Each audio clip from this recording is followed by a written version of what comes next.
Hello, loved ones. This is Matt Stevens, and I hope you're doing super fantastic. And I, a lot of times I get asked, why simulation theory, right? And it's not really so much that I'm stuck on simulation theory, as it's just I am stuck on what would be the nature of reality, or just our perceived reality. What are we doing? Where are we? What are we doing in here? That kind of thing. So it's like, but I get into these discussions with people, and when you mention the word simulation, you lose people a lot. They just not comfortable with that because I guess it makes them believe that you're talking about computer simulations and things like that. It's like, yeah, well, I mean, but what's the problem with that if that were true? I mean, we run simulations all the time for lots of things. And simulated games are becoming, I mean, they're getting to be very, very realistic. In fact, Rizwan Virk, the author of the simulation hypothesis, he believes that we do live in a video game. And one of his things is he said he tells a story of when he was like in, I think it was 2016. It's not really important, but he tells a story where he was, someone had shown him, geez, someone showed him the game. It was a virtual ping pong game where he put on the VR goggles and had the and anyway he said he was playing this ping pong game. Now, he said it did not look real, what we consider to be real, right? But that is also a matter of perception. If that environment were all you knew, well, then that would be very real to you. If that environment in that ping pong game. But he said even though it didn't seem real, it was so immersive, and it just drew him in to the point. After the game was over, he went to set his pedal down on the table, and there was no table there. He says he dropped his controller because he was in the mindset of, well, I've just finished playing ping pong. I'm going to set this paddle down. But it wasn't a paddle. It was a controller, and there was no table. So it was all simulated in the VR goggles. And it's like, he said he does note how it didn't look real. But I also believe, as I said a minute ago, if that's all you knew, well, then that would be real to you, right? That would be what you consider to be realistic. And by saying that, I'm reminded of Plato's allegory of the cave. And most people are at least somewhat familiar with it, but if you're not, or if you are, let's refresh either way. But in Plato's allegory of the cave in the Republic, which is somewhere back in here, I don't know, I've got the Republic somewhere here. Anyway, and I see it over my shoulder, I think. Anyway, dear loved ones, in the allegory of the cave, he talks about a group of prisoners who are chained to the floor or whatever in a cave.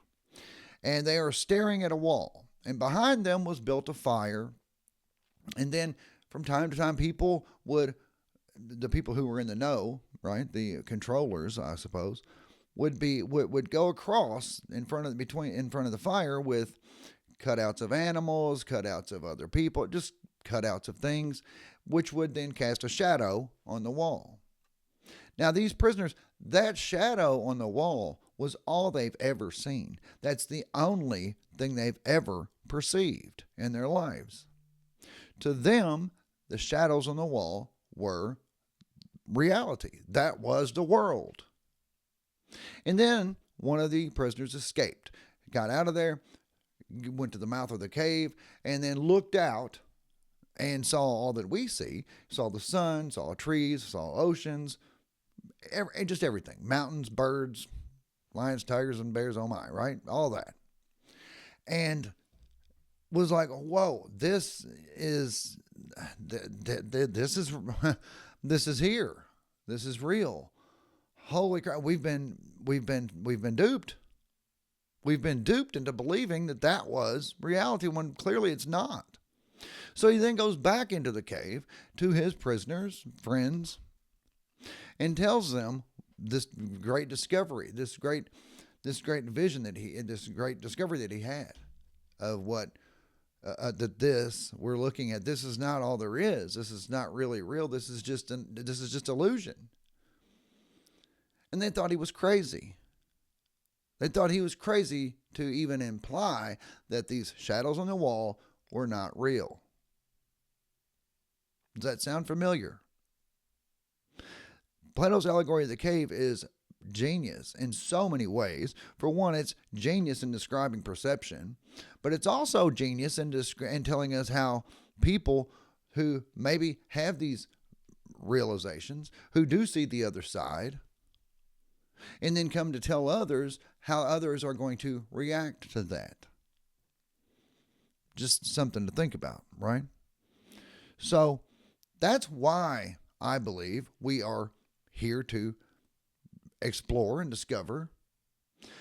But somewhere along the way, we lost our way, right? We immersed ourselves into this, knowing that we were coming into this reality, this realm, for the purpose of discovery, enlightenment, just all of those things that we talk about, right? Wisdom, knowledge, enlightenment, insight, at a time-dilated rate, I got to believe, meaning a lifetime in here is probably the equivalent of a day out there. And we know that we can do that even with video games now. But we got so immersed in it. We got so caught up in it.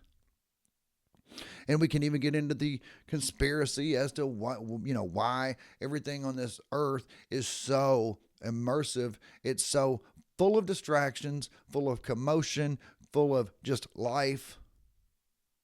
We have to work. We have to take care of things. We have to sleep. We have to, all of these things keep you immersed in this world, so that we never really truly discover our true higher self. We never discover the reason we came here. Thankfully, there are those of us who are awakening, and we're beginning to ask the questions. We're beginning to look for the answers.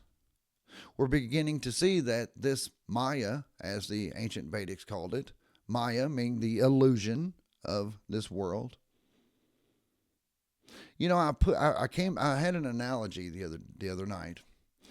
I was talking to the lovely Kitty, and it's like in this realm, everything seems very real. Everything seems solid. And I don't know how to feel about ghosts and things like that, but I'm going to make an analogy using ghosts. I'm not saying that there's nothing there. Obviously, people have seen things, but I don't know. That's not really my thing. The whole paranormal stuff, but it's fine. So we see, let's pretend that you're in your home or whatever, and you see a ghost, and it walks through a wall. And you're like, wow, that's a solid object. That ghost it can't be material because it just passed through that wall, that very solid wall. But now, what if the ghost saw it the other way around? From the ghost's perspective, it's very solid. That's its reality. Everything's very solid. And this wall that it just passed through is either A, immaterial, or B, didn't even see it. I mean, I think that's probably what the real case is. This entity didn't even realize that there was a wall there. It's not vibrating on that level. And somehow or other, the image of it is bleeding into our reality. And that's just intertwined, crisscrossing realities. Just like with the radio station analogy, how we know that through the air right now, there are thousands of different radio waves going through here at any time. There's channel 1, channel 2, channel 3, all going through, and all occupying the exact same space, but not interacting with each other. But you know, if you're flipping through a radio station, sometimes you get stuck between two stations and they bleed together. Sometimes you are on this station, but you might hear something from this station bleed through. I got to believe that that sometimes happens in this reality. There's other entities that live in another it seems very real and physical and solid to them reality, but doesn't seem that way to us. That way, when we do see glimpses into that, it seems very immaterial. It seems very ghostly, but it's not on that side of the equation. So yeah, if you ever see anything pass through a wall and think, wow, that thing is not material. Well, it's not material here. But if you look at things from that one's perspective, it's probably very material. It's just that that wall is not material to it. It's just about your range of perception, right? So getting back to this world being so realistic that we forgot why we came. We got so immersed and distracted. And I do believe that that is by design. I do believe that there is a nefarious reason for behind all that. But I've talked about that in the past, and we will talk about it again in the future, but I don't believe that's necessary for this talk. Yeah. So anyway, loved ones, hey, if you haven't hit the like button yet, please do that. I would really appreciate that if you would do that. Also, if you haven't yet subscribed, please do that. That would be also fantastic and extremely appreciated. But let me know what you think, if you would, in the comments. Yes, I'm going to solicit comments shamelessly. If you have thoughts, please put them in the comments. That would be fantastic. I would really appreciate it. And yeah, let me know what you think. And besides that, that's what I got for you. I love you. I really do. And I'll be back directly.